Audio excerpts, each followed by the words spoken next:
kuita detembo rinonzi Mwari akanaka mani. Amen. Nyange hako ungori guruva risina kana maruva, Satani achikuona asi yake mbuva, usazvichepesa, simudza chipfuva. Anosimudza marombe kubva muguruva, iye Jesu akamuka kubva kumakuva. Mwari akanaka mani. Sara ainzi akasara, Abrahama makore atohamba, pasina kaiti ng'ee pamba, pasina aivati dhedhi namama. Asi zvakadaro vakasimudza kutenda kwavo, Jehovha akavapa kanhana. Mwari akanaka mani. Ukatarira upenyu hwako, uchiona nhamo yako, usashushikane, zvakadaro neiko, simudza kutenda kwako.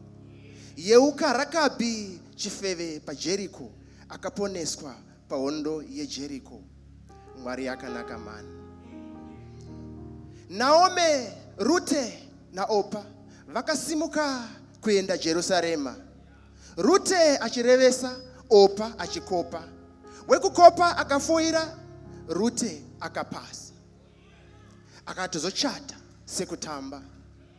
Mwari akanaka mani. Shoko rinotaura wani kuti tinodiwa mani, muKristu zorora kani.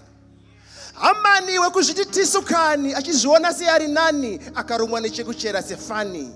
Mwari akanaka mani.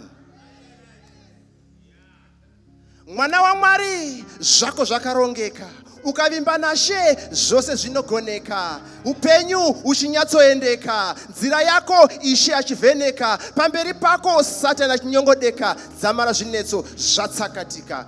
Mwari akanaka man. God bless you. Hanzi shoko rinotaura wani kuti tinodiwa mani. Hallelujah.